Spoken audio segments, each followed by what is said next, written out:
Charges in the Flint water crisis that put emergency management under fire. A sit-down with Mayor Mike Duggan and 2017 predictions. Nolan and Stephen are here. MiWeek starts right now. Did you know Roush Enterprises was selected by Google to assemble a test fleet of 100 prototype self-driving cars in 2015? It also produced the new Domino's delivery cars. And speaking of Domino's, Domino's sells well over 2 million pizzas per day around the world, and half of their sales are digital. These are just some of the ways Michigan's pioneers started out as small companies with big ideas. We are business leaders for Michigan. We are committed to making Michigan a top 10 state for jobs, personal income, and a healthy economy. Funding is also provided by Delta.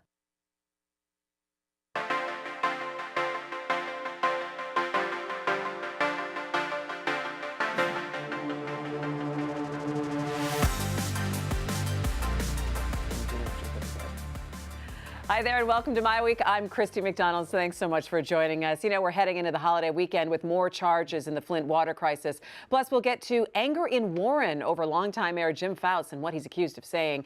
And then I sat down with Mayor Mike Duggan, who talks about jobs, neighborhoods, the investigation into the land bank, and what's in store for Detroit in 2017. All right, but let's get started with the new charges in the Flint water crisis. There are now felony charges against two former Flint emergency managers, Darnell Early and Jerry Ambrose.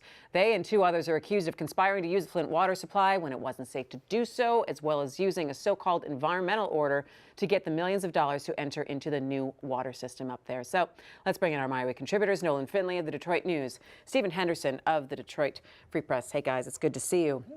All right, you know, we're talking about these charges. I was surprised because I feel like now we're getting very high up in the chain. And the person that appointed those emergency managers was Governor Rick Snyder. And so I think it brings in a lot of questions here. When you first heard about these charges against Darnell Early and Jerry Ambrose, Nolan, what were some of your thoughts and points there? Well, the biggest question I had was what specifically is the crime? Because from the charges that were read, you can't tell immediately what they did that broke the law. And it looked, you know, it looks at first glance and even at a deep second glance like you're criminalizing decision making, you're criminalizing public service, that people made the wrong decision. I've spent a lot of time over the last 2 days talking to the Attorney General's office, trying to get an answer to that question, and it boils down to this: that whole business of declaring emergency to clean up a polluted lagoon, and then bonding against that emergency, because that got you around some very complex state laws, and using the money then to hook into the Caramondi water system. And that's where the false pretense charge comes from. But the Attorney General office itself admits it's a very convoluted path to get to the crime, and it's a very complex case that they will have an enormous challenge getting a jury to understand and getting a jury to convict, and then also showing that this doesn't happen every day at various levels of government. And it's interesting too. I mean, these are felonies also. They are 20 years. Yeah, I mean, that's a great explanation of what they're doing, and it's true. This is something that juries don't see, or that courtrooms don't see a whole lot, this kind of charge. So they do have a pretty high burden. But I think what justifies it is the consequence here. I mean, you're talking about tens of thousands of people who were poisoned. Now we have the Legionnaires outbreak, which is related also to the water crisis. And so I think to make this a very serious and unprecedented sort of criminal inquiry is justified, and they may get some truck with a jury who sits and thinks, well, good grief, this is what happened. To pay for this Somebody should be responsible. Yeah, but you know, it does also, and I think this is the political implication here, is that it puts it inside the governor's sort of inner circle, because the EMs are appointed by the treasurer, and that raises the stakes. I asked the governor this week, you know, was there anything that he could foresee that would happen with these charges or subsequent charges that would get him to resign, where he felt like he couldn't serve? He said a flat no, absolutely not. He's focused on what he said was trying to fix the aftermath of the Flint water crisis. But I mean, I think we're at that stage where those are the kind of questions he's going to be asked a lot. And I think he's also getting questions about how much of his legal bill is costing taxpayers as well. Well, they just bumped it up another $1.5 million for the criminal part of his defense.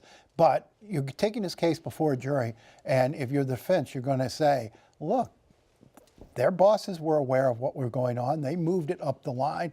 It feels like you're scapegoating these fellows.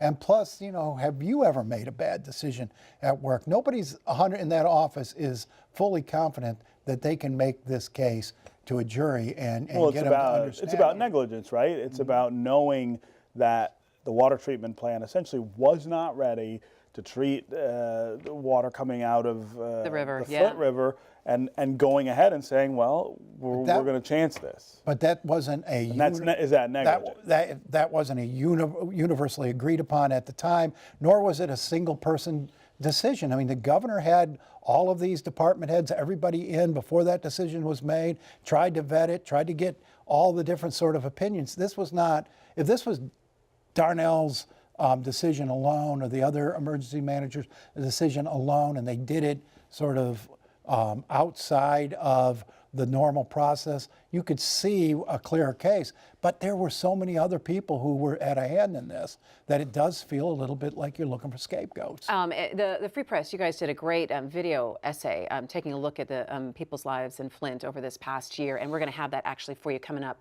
next week on MiWeek, so take a look at that. One other thing that I wanted to get to that everyone's talking about this week is this whole feud going on between Macomb County Executive Mark Hackle and Warren Mayor Jim Fouts, and the release of an audio tape that Mark Hackle says is Mayor Fouts disparaging disabled people. But I find this a bit of a bizarre back and forth between the two of them. And now people in Warren want Mayor Fouts to resign.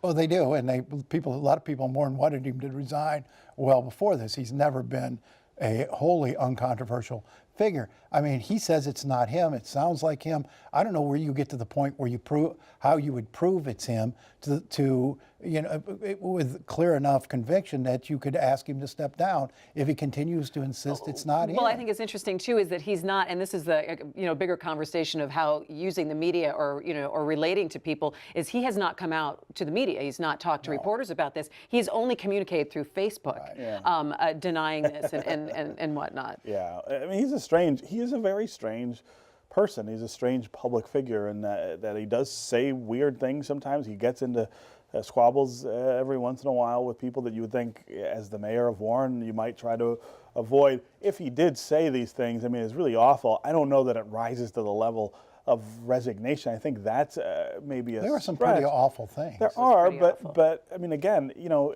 this is somebody elected by the people of Warren. He stands for election every 4 years. He wins. But other people have stepped down for a lot. For less? I don't know. As a mayor, and I don't know that either. My question is, Mark Hackle and the decision to release these while he's engaged in this other feud with him over landfill dumping. It really is classic, politics. Yeah, as the world turns, we'll have to see how this one shakes out. All right, now to the city of Detroit. I sat down with Mayor Mike Duggan on Wednesday at his office for a wide-ranging conversation. We talked about the new lighting grid that was just finished, infrastructure projects set for 2017, the lower violent crime rate, initiatives by police to keep people safe, downtown development, and Detroit schools. And he also talked about the investigation into the land bank and where blight removal is going from here. What can you tell people about where you are now? Demos were suspended for 2 months. They're back on. Where are we with the demo program? And how do you talk to people about trusting the administration since there is this now investigation? Yeah, when I'm in the neighborhoods, and I still do a house party every single week, I never get asked about the investigation. What I get asked about is, when is the house coming down by me? And so we just got 200 houses we just put out for demo in the last week. We're going to be up to 100 houses again by late January, early February, 100 houses a week, and which is really all we can handle. We tried to get bigger than that, and as we learned, it was more than we could handle. But if we can take down 100 houses a week for the next 2 years, another 10,000 houses, I think we'll continue to make great progress. We've seen dramatic increases in property values and home sale prices in the areas where we've taken down the houses the last 2 years. And we're going to keep doing it. And have you been able to make changes to how you demo that into the programs as well? Yeah, we've completely changed it. And the issues, and we were working with the state, and this state's been great. But we had a program that had 6 employees at the land bank, and was doing maybe 25 houses a week, maybe 1,000 a year. We're now at 110 employees. We're running the largest demolition program in America. And by the way, we sold 6,000 side lots to people. And by the way, we got 2,000 vacant houses that people moved into. And we're running rehabbed and ready. And we grew it too fast without having the proper controls in place. But I think those controls are there now. I think the state would tell you the controls are there now. And so they're investigating stuff that happened in the past. But I think the state, the feds, and we all feel very good about the process as it stands today. All right, and talking a little bit about the neighborhoods, we see all this explosive growth downtown. And I think when you're talking about Detroit's revitalization, there always still comes back to we need to concentrate on neighborhoods. And I know that you have put a lot of initiatives in place to make sure that neighborhoods are growing at the same rate as downtown and midtown and a lot of attention there. Do you think critics are wrong in saying, we still need to concentrate more on the neighborhoods than what we're doing down here? Yeah, I'm in the neighborhoods every day. I hear from people's neighborhoods every day about how things have happened. And what you're talking about is not the normal person's experience. You have explosive growth downtown because downtown is where the office buildings, commercial buildings, apartment buildings are. What people want in the neighborhoods is services. And we have had a huge improvement in services to people living in the neighborhoods. Their lights are on. The police are showing up in half the time. The ambulances are showing up in less than half the time. The illegal dump sites are cleaned up within 72 hours. The bulk pickup is every 2 weeks. The parks are cut every 7 to 10 days. So people in the neighborhoods have seen a huge improvement in services. And we've seen large numbers of people in many neighborhoods filling in vacant houses. So we're not going to get high-rise apartments in neighborhoods. Mm-hmm. Neighborhoods expect improvement in services. The major commercial growth is going to happen in downtown and midtown. If you go to Chicago, it's the way it is in Chicago. It's the way it is in Pittsburgh. And so I think people who live in the city understand that. What about small business as a little bit of the backbone of growth and putting maybe some small business in some of these neighborhoods as well? Is the Capitol loosening up a little bit more so we can encourage some small business? And is the red tape easing off a little bit in terms of a business who wants to, to start up in Detroit? Talk to any business owner in this city and they'll tell you how dramatically easier it is. I had somebody the other day tell me that they hadn't gotten their final work done on a Friday. They were going to open up at 9 o'clock on Monday morning to open their business. Our inspector showed up at 6 a.m., came in early to get the inspection done so they could open on time. I think there's a completely different attitude in supporting the businesses. And we've got a number of good programs. I'm really pleased that the Kellogg Foundation and J.P. Morgan Chase started the Entrepreneur of Colors Funds. We had dozens of small businesses who are finally getting access to capital. Of course, Motor City Match has been an enormous success. We're getting 300 applications every single quarter for new business startups, and the ones we funded have been predominantly Detroiters, predominantly people of color. But in a country like ours, we don't say to somebody, no, you have to locate your restaurant on Finkel, you can't be here. People are entitled to go where they want to go, and what I need to do is make it attractive for them so when they make that choice, it works. And are we going to have the areas with most density fill in first? Absolutely. But we're already starting to see. I've been to 2 openings on Kirchville near West Village of new businesses opening in buildings that have been vacant for 10 or 15 years. So one neighborhood at a time. Corktown, of course, we've got huge growth going out Michigan Avenue. So we're seeing one neighborhood at a time start to come back, and we're just going to keep running going. Let's talk about jobs and opportunity. Right. Unemployment rate is high here in the city of Detroit. What's your administration doing, and what plans do you have now in this next year to link more people to skilled training so they can fill the jobs that are available? I mean, the building that's going on with the new arenas downtown and them getting fined for the fact that they're not getting enough Detroiters to work on these projects. How do you link people to the job training skills and the education they need to fill these jobs? Well, 11,000 more Detroiters are working today than are working a year ago, according to the U.S. Bureau of Labor Statistics. More Detroiters are working in a lot of different places. But it isn't going to be one strategy, it's going to be a lot. So, for example, we've got a partnership with the state for returning citizens, where we go into the Ryan prison and train prisoners who are going to be released in the next 6 months to get certificates as high-low operators, to remove lead from our rental properties, to be prep and line cooks for all the restaurants that are opening, and we're putting people directly into $16, $17 an hour jobs coming out of prison. On the skilled trades side, the fine is a good thing. It means the city's finally starting to enforce what happened at the Red Wings Arena. But this last week, they had 120 plumbers on the job site. They have to have 51%. They would have needed to have 60 plumbers from Detroit to make the goal. There's only 58 licensed plumbers in the city of Detroit total. So if you hired every single one, they wouldn't make it.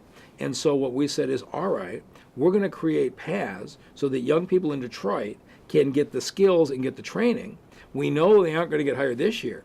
And so we announced an agreement with the plumbers that 25% of all the apprenticeship classes at a minimum will be Detroiters, and they'll triple the number of plumbers from Detroit in the next 10 years. And I've had a conversation with a couple of the other trades to follow suit. We've got an initiative from the hospital industry where they are coming together because you probably got 1,000 vacant hospital positions today between Henry Ford, DMC, and St. John's in the city of Detroit. We need people trained for those jobs. We've got a coding initiative because we can't get enough coders into any one of the tech companies. And so we got a great workforce strategy now that is tracking every single job for which there are vacancies and figuring out how to get Detroiters those skills. It kind of leads me down the path to the schools here in the city of Detroit. You pushed very hard for the Detroit Education Commission, and you lobbied hard this spring. It didn't quite work out exactly the way you wanted to, but there is now an elected school board, and there was the financial bailout for the schools, which are really an integral part of this next step of Detroit's recovery. What would you say to people and what you're expecting and what you're hoping for Detroit schools in this next year? Well, I think I'm hopeful on the new board, and I'm going to work closely. I've met with most of the newly elected board members. I'm going to be supportive of them. I think Alicia Merriweather is doing an outstanding job of returning the focus to teaching and all this discussion from all these 8 years of emergency financial managers where all they did was cut budgets and the like and drove half of the students out of the Detroit public schools. Parents send children to these schools because they think their children are going to learn. And when all you're talking about is how many you're laying off, it doesn't inspire any confidence. We just reached an agreement with the Detroit Public Schools for the Randolph Academy, a career technical education center, which at one point had 700 or 800 high school students in skilled trades program and had dropped down under 100. And we've got an agreement where we're going to get private donors to put in the equipment they need for plumbing and electrical work and sheet metal work and the like, to be used by high school students during the day, and then after 4 o'clock at night, we'll use that same school with that same equipment for adults. So we're trying to create career paths, and of course, probably the most important thing I could do is the support for the Detroit Promise. I mean, every student who graduates from a school in Detroit this year who lives in Detroit will have 2 years of community college paid for. And if they get a 3.0 and a 21 in their ACT, 4 years at a university paid for. So now we're saying to young people, even when they're 14, 15 years old, who think they have no prospect of college, I can go, that money will be there for me. I should study hard and stay in school. So I'm going to support the district from the outside. I'm not going to try to run the district. I don't think the mayor should be running the district, and I'm hopeful that this newly elected school board will work in partnership. Some of the complaints with Detroit Public Schools have also been the facilities and the buildings and the conditions, and that is something, though, that the city can, and you did step in last winter and say, look, we're going to now take a look at these buildings and make sure that they're up to code. They've made remarkable progress. All of the schools in the city, at last I checked, there may have been a couple who are still working on their roofs, but they brought the schools up to code. The Detroit Public Schools did a great job last year. All of the water has been tested as within appropriate lead levels in all of the public schools. And so DPS made great progress. The teachers had a legitimate issue they were raising a year ago, and you just walk through these school buildings and far more attention is being paid. It's too bad that it took the city coming in and writing violations to do it, but from now on the city will be rigorously inspecting those school buildings. You know, we talked about a lot of other things, including his relationship with lawmakers in Lansing, and going into this next year and taking a look at some of the items on his agenda. But what we were talking about here, the three of us, was we've got an election coming up in Detroit next year. And I did say at the beginning of my conversation with him that he's always said he wants to be judged on the growth of population, which essentially means making lives better for Detroiters and making sure that more people want to stay in the city. Has he achieved that kind of going into this election year? I'm going to start with you, Stephen. Well, I mean, according to our statistician at the Free Press, no. I mean, the person who keeps track of census numbers says that we still are net losing people. It's not lower. as bad as it was. It's nowhere near what it was when he took office, but that we probably won't see a net increase. Now, the mayor says he's got different numbers. I mean, last time I asked him about it, he said, no, that's taken care of. We are growing population. And I heard Tom Lawand at another function say the same thing in front of a big room of people. So that's their story but now. But then can you say, though, but then judge him on improving the services or improving the lives of Detroiters? Well, yeah, I mean, he's got $170 million more to work with thanks to the bankruptcy, and he's devoted most of that to service improvement. I talked to him the other day, and he said revenues are going up, which was another key sort of indicator of the city's long-term viability. Tax collections and compliance are going up. Bigger question is who's going to run against him, and I don't hear any real credible names as possibilities to challenge him for re-election should he decide to run. Well, no, the question is always what would your message be, right? You mean running against him? Running against him. Yeah. What would you say that you would do that he's not doing, or what would you say you would do better that he is doing? I think it's a shorter list than you typically have after 4 years. Yeah. Of someone being in office, and that suggests that he's probably doing a pretty creditable job. You know, we will see somebody, I'm sure, stand up and always take a run, do. and we should. Where's Tom Barrow? He's still out Tom there. Barrow's still How many times has he run? But I think that's important. I do think it's important that we have contested elections. I don't like. Elections by sort of just sort of perfunctory. But you know, this is not a partisan race, and yet it's a one-party town. You're not going to really get the sort of vigorous type of competitive election as you would in a two-party system. But we have had that before. I mean, the Kwame Kilpatrick re-election against Freeman Hendricks. That's the first election. The last one I can remember, and the only one I can remember. Well, when Kwame left, we had Warren Evans, Ken Cockrell, and Dave Bing. It was an open seat. I mean, it happens. So let me ask you this. You know, there have been years that we've ended in December and talked about the future of the city of Detroit, and things have been pretty bleak. But looking at 2017, what are some of the biggest issues that we're going to have to tackle in the city of Detroit? I would put education at the top of that. Well, yes, top of that list. Seeing how the new school board works out and whether they're capable of delivering the sort of results that people are going to expect. But I also feel we're about to turn a pretty major corner in the redevelopment of downtown if some of these skyscraper-style developments that we haven't seen around here in an awful long time, that Gilbert and others are talking about, if they start to go up, that's a major turning point for downtown. We wouldn't recognize this place in 5 years if those projects get underway. Doing that kind of thing. What do you think? I mean, I think there's always the crime issue that most people who live in the city, who live in neighborhoods, live with all the time, and I think the response to crime looks different. There's no question that the police are more responsive to it, trying to be more on top of it. I don't know that most citizens would say that they feel that crime is all that different. Right? Mayor Duggan said that something that they need to work on also is still the homicide rate. Yeah, right. I mean, it's still too high. It's still too dangerous in the city for people who often, are just sitting around, not doing anything, not bothering anybody. Still get too many kids randomly shot. Yeah. These aren't kids who are out there gang banging or involved in trouble, standing in front of their homes. These are 2- and 3-year-olds. There's still again, a lot of that. over the last couple of weeks, we've had more of those. And then the opportunity question, right? If you live in a neighborhood that hasn't experienced this redevelopment or reinvestment, the city still looks pretty bleak. I mean, poverty is hugely widespread across the city. Isolation, which I've written about a couple times this year, is a new dynamic in that poverty. People who live in extremely poor places and can't get to any place else really because of our lack of transit and things like that. Those are things that I think are going to continue to. In the couple of seconds that we have left yet, are we still looking at, Nolan, this new Detroit, two Detroits? I think problem? so. I mean, I think for precisely the reason Steve says. I mean, downtown, what's going on downtown is fabulous. It's still not inclusive enough. I mean, there's still too many places that there is no diversity when you walk in the door.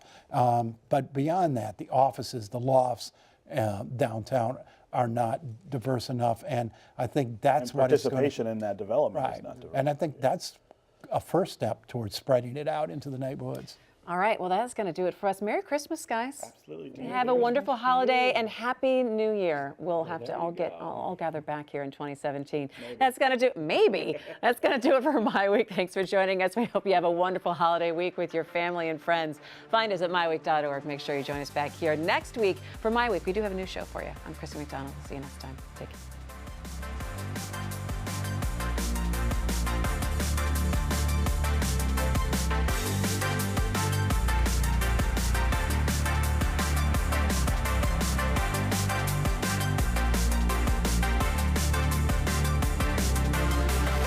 Did you know? Gordon Food Service was started by a 23-year-old entrepreneur as a butter and egg delivery business more than a century ago. In 1948, school teacher Gerard Wendell Hayworth borrowed $10,000 from his parents to start a woodworking operation in his family's garage. It's now Hayworth Incorporated. These are just some of the ways Michigan's pioneers started out as small companies with big ideas. We are business leaders for Michigan. We are committed to making Michigan a top 10 state for jobs, personal income, and a healthy economy. Funding is also provided by Delta.